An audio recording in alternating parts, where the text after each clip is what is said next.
자, 이제 팔체질 의학의 원리에 대해서 우리가 알았습니다. 너무나 강한 장부는 약하게 해준다. 너무나 약한 장부는 강화를 시켜준다. 그 다음에 병에 발전하는 그 원인이 있다. 장부의 체질 구조에 따라서 병인이 전병이 되가더라. 병이. 그런 원리를 알았으니까 그런 원리에 의해서 이제 우리가 고치면 되는 거예요. 누가 고쳐주느냐? 심한 건 우리 전문의한테 가야죠. 우리 뭐 물리적으로 뭐 어디 어긋났을 때 수술 받아야 될 건 병원에 빨리 달려가야죠. 응급실로.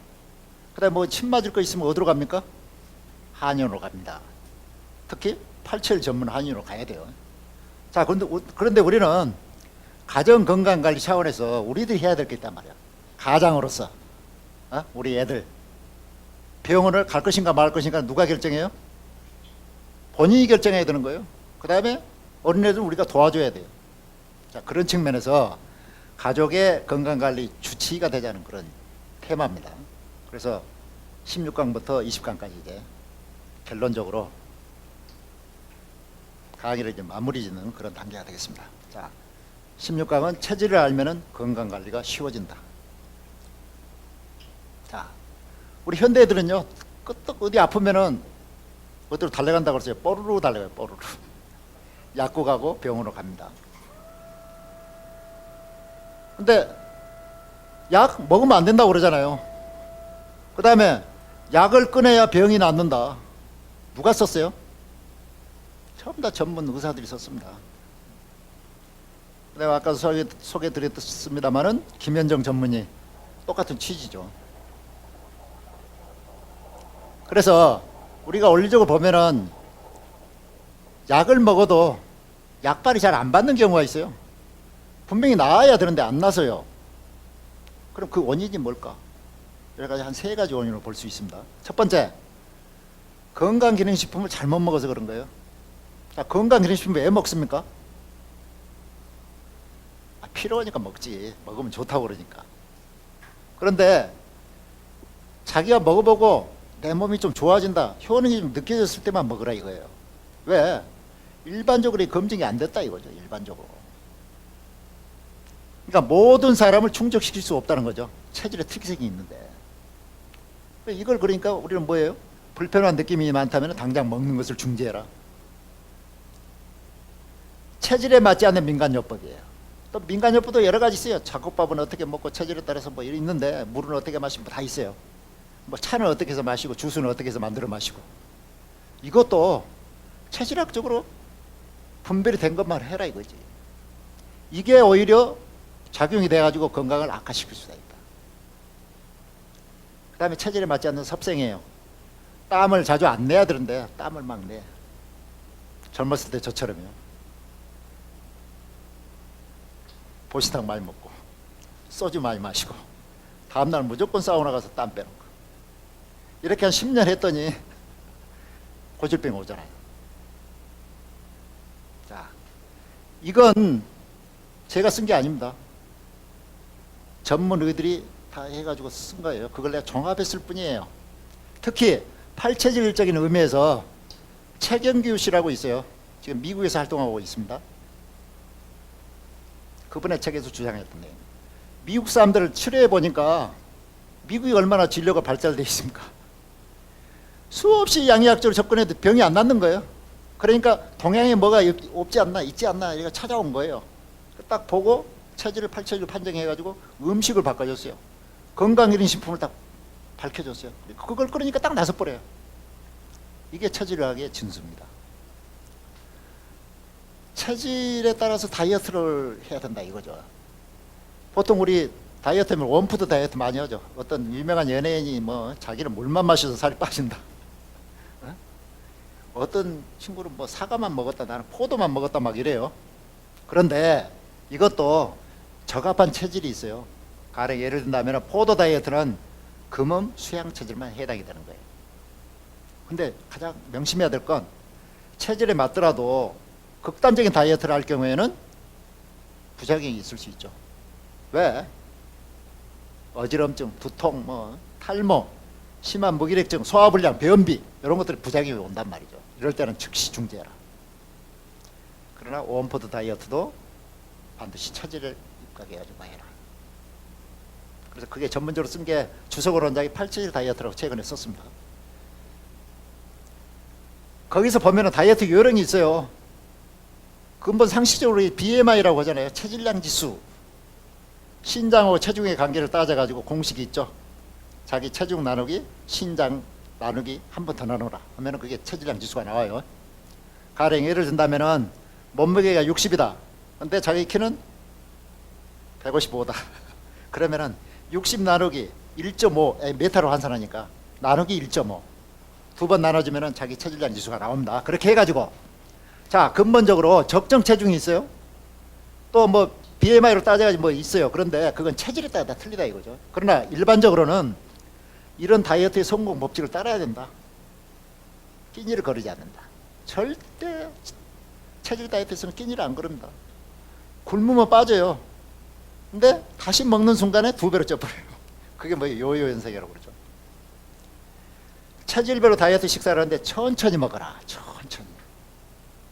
대부분에 보면은 빨리 먹습니다. 우리. 그 다음에 취침 3시간 전에는 철저히 금식하라.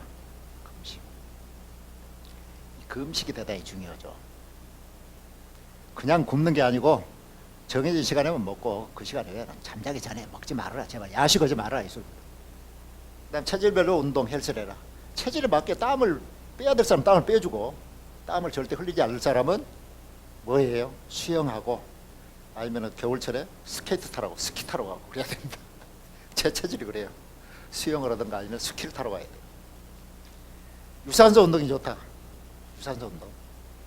거기다 한 가지 또 주의할 사항. 유산소 운동 플러스 근력 단련. 근육을 키우는 운동을 해라. 왜? 기본 대사량을 늘려야지 먹는 걸 다 분해해 준다 이거죠. 그래서 다이어트 운동에는 걸어라 합니다. 걸어라 첫 번째. 그 다음 108배 이게 나왔는데요. 그 다음 체질별 좋은 운동을 이렇게 선택해서 해라. 이게 일반적인 원칙이에요. 그런데 여기서 보면은 이 BMI 지수가 있어요. 체질량 지수가 체질별로 다 정해져 있어요. 그래서 금수 체질은 좀 날씬해요. 평균적으로. 그러니까 체질량 지수는 떨어지겠지. 그러나 목토 체질은 근본적으로 살집이 있기 때문에 체질량 지수가 차이가 납니다. 보통 2 내지 뭐 5 정도 차이가 나요. 금방이. 그 다음에 이 치과 치료도 체질에 따라서 해야 된다. 금이 해로운 체질. 금리를 씌우면 되겠습니까? 안 되잖아요. 저도 경험자입니다. 자꾸 뭐 충치가 생겨가지고 그걸 이렇게 하고 씌우는 경우도 있고 그러잖아요. 점점 금리가 늘어났어요. 근데 계속 목이 막 버스버스타고 뭐 이상해요. 근데 그걸 그대로 버텼어요. 뭐 체질학을 공부하다 보니까 이거 금체질이 금리가 있으면 안 좋다 그랬는데 또 그냥 그 말만 믿고 또 이 폐기가 좀 그렇더라고요. 그래서 그걸 버티다가 어떤 기회에 있어가지고 다 그걸 빼내야 될 상황이 왔었어요. 그걸 다 빼내니까 즉각적으로 비교가 되는 거예요. 입이 덜 타? 안 말라. 야, 그거 대단하다. 그래서 팔체질에서 그 치과도 이렇게 손을 잡고 8+1 그 네트워크가 있어요. 국내에. 원래 뭐 저쪽 신천 쪽에 거기가 뭐 본부였다는데. 그래서 양의하고 접점을 같이 이루어가지고 팔체질에 원리를 두고 이렇게 하고 있습니다. 8+1 체질 하죠. 거기에서는 생식도 개발해가지고 그 사이트에 들어가면 뭐 이렇게 이제 자기가 분류를 받아가지고 이렇게 생식도 사서 먹을 수가 있습니다. 아무튼 체질에 따라서 이런 치료도 해야 된다. 금리도 치과 치료도. 물 특히 먹는 거 아까 처음에 제가 설명을 했습니다마는 금양 금음 체질은 적당한 농도의 상선수가 좋다. 알칼리수는 오히려 유산가다. 속쓰림 유발할 수 있다 이거죠. 수양 수음 체질 이건 알칼리성 제양 체질이기 때문에 적당한 농도의 산소수가 마찬가지 좋죠. 근데 수양 수음 체질은 물을 많이 마시면 부작용이 나와요. 그러니까 근본적으로 이런 거 그러잖아요. 아침에 일어나면은 차가운 냉수를 한 컵 마시면 진짜 좋다 건강에. 그건 일반적인 이야기가 아니고 오히려 수양 수음 체질 그렇게 하면은 유하수 두통 위험이 생겨요. 근데 그렇게 해서 좋은 체질은 토양 토음 체질이에요. 적당한 농도의 알칼리수가 좋고 아침 공복에 냉수 한 잔 최고다. 변비, 유장병, 피부병 치료가 된다 이거죠. 복양 모금 체질 산성제약이기 때문에 적당한 농도의 알칼리수가 좋다. 이것도 이 한의사가 미국에서 주로 임상한 걸 토대로 해가지고 이렇게 책을 썼어요. 자, 그 다음에 그런 원리가 있기 때문에 섭생은 뭡니까? 체질에 따라서 결국은 맞는 생활을 해줘야 된다. 식약 섭생이에요. 그러니까 체질에 따라서 체질별로 유익하고 해로운 음식 반드시 가려가지고 이렇게 해야 되고, 약물도 서로 다릅니다. 한약재도. 그래서 체질별 음식, 약물, 그 다음에 다이어트도 체질별로 이렇게 해야 된다. 일상생활도 체질의 관계를 고려해가지고 저 사람이 왜 저렇게 행동을 할까? 아까 말씀드렸습니다만은 금음 체질한테 고기 사주면 안 되는 거예요. 나중에 화만 내는 거예요. 결혼생활, 주거환경, 직업선택. 왜 저 사람 밖으로만 놔둘까? 제발 좀 이렇게 좀 치우고 살았으면. 그런 불평불만이 나오죠. 왜 저 사람 저렇게 말이 없을까? 근데 원망이 풀립니다. 체질을 알면은. 이해하는, 서로 배려하는 그런 생활이 될 수 있어요. 서로 조화를 이룰 수 있어요. 자, 그래서 지체질이 지천명이라고 그랬어요. 체질을 알고 나면은 뭐예요? 천명을 이룰 수 있다. 권돈 선생님이 수많은 연구를 거쳐가지고 느낀 거예요, 이게. 그래서 권돈 선생님이 빛과 소금이라는 그 잡지에 게재한 내용입니다. 그래서 여러분들은 체질 섭생, 이 원리를 알았으니까 이대로 지켜가지고 건강 주치의가 될 수 있는 거예요. 집안에서. 그런데 집안에서 신뢰심이 있어야 되겠죠. 가족들한테 믿음을 받아야지. 근데 공부를 해도 보통 공부하면 안 되고 팔체질 열심히 공부하십시오. 열심히 공부하는 모습을 보여줘야지 따라올 거 아니겠습니까? 자, 여러분들 아무쪼록 집집마다 팔체질 의학을 익혀가지고 건강 관리에 만전을 기합시다. 감사합니다.